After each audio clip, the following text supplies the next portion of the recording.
Hi and welcome to the third and final part of how to buy and inspect a used car or campervan in New Zealand. Now in the previous two parts you saw first of all how to single out a good car to go and inspect, and secondly how to inspect both the engine, the exterior and the interior of a car or campervan.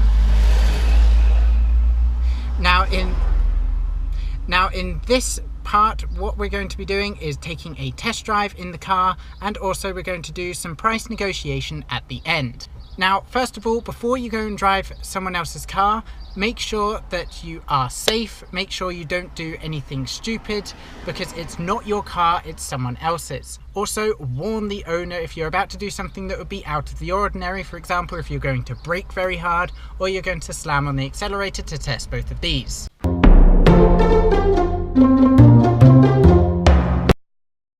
Now the first thing that you'll want to do is, before even turning on the engine, is checking that everything on the interior works. So you want to start the ignition and then make sure the indicators work on the inside. You can also go and ask the owner to check to sit in the driver's seat and turn on all the lights, and you can walk around the car. This should be done in the warrant of fitness, which is serviced every 6 months. However, of course, bulbs can go wrong within that time. Make sure that the windscreen washers work. And then make sure that when you're driving along, all these dials will work as well.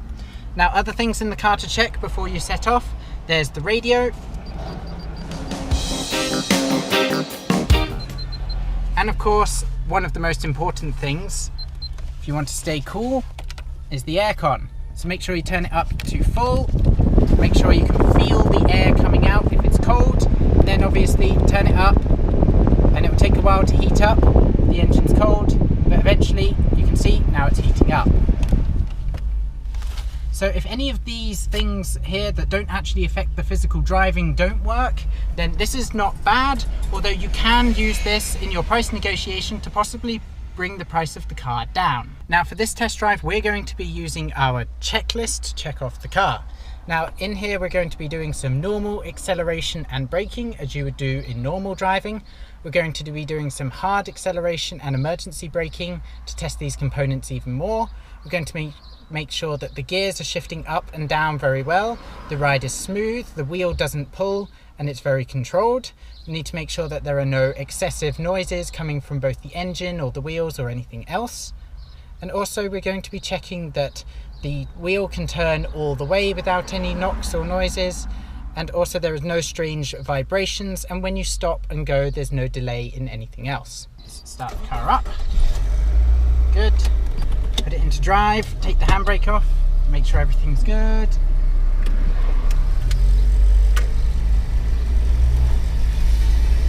Right, now you'll be wanting to do some residential driving just to test out the car's basic needs, so accelerating, make sure it's all good, make sure the steering wheel's not pulling to one side or the other.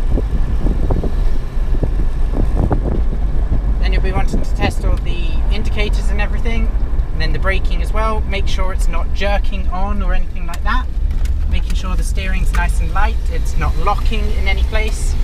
Accelerate a little and take your hands off the wheel, make sure it's not pulling to one side.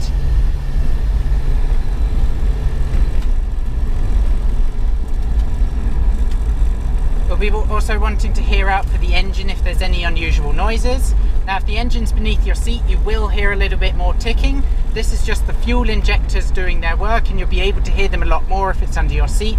But if there's any major ticking then this is bad. But minor ticking is just the fuel injectors.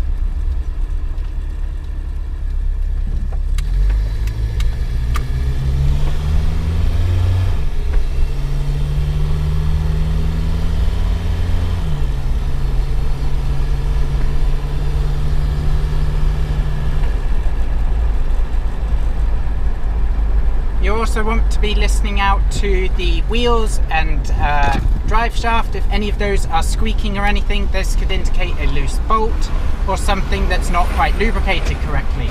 You'll definitely hear it, it's very obvious. In this case, nothing's wrong. Also, when you come to a stop, make sure the engine ticks over correctly. Make sure the rev needle is not revving and jumping all over the place. Make sure it's staying stable and the engine and the whole car is not shaking dramatically. Right, so when you've done some residential driving, next of all you want to go on a highway or something where you can really push it up and down. So first of all you want to do some hard acceleration.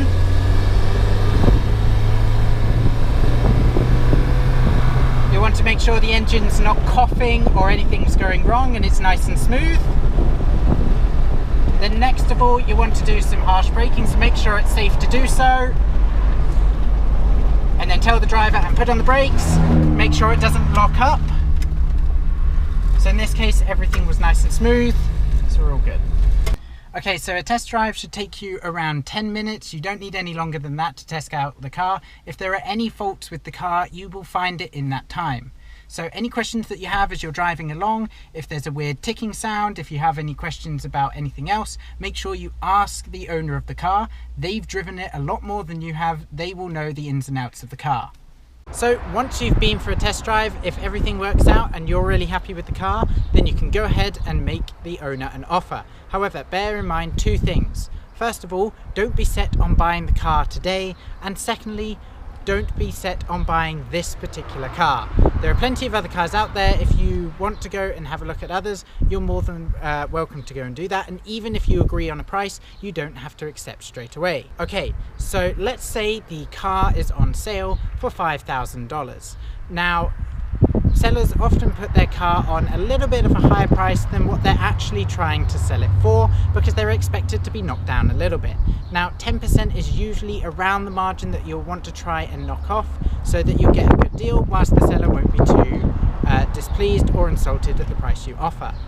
If the car is worth $2,500, even if they're offering for $5,000, do not try and offer a very low price. This is called lowballing. This will first of all insult the owner of the car, and secondly, they are not going to cut the price in half and drop it 50% just because you say that's the value of the car.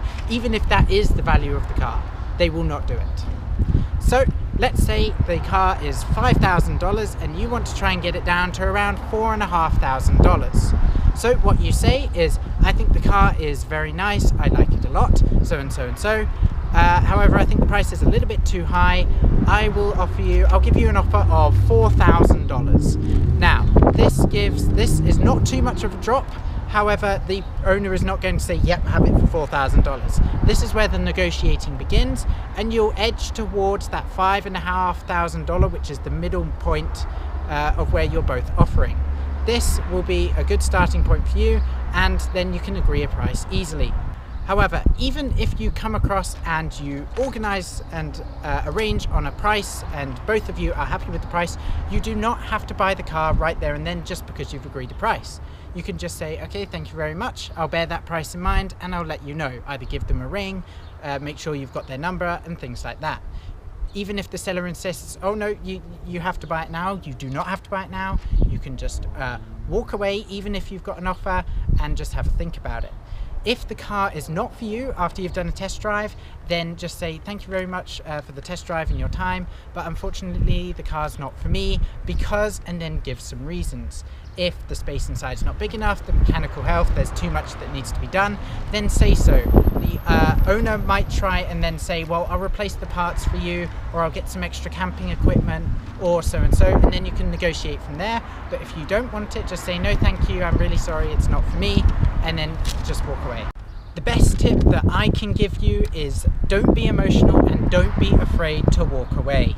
Don't get all crying and emotional or angry if the seller's not doing something that you're not happy with, and vice versa. If the owner is shouting at you, then just simply say, no, I'm sorry, I don't want the car, and just walk away.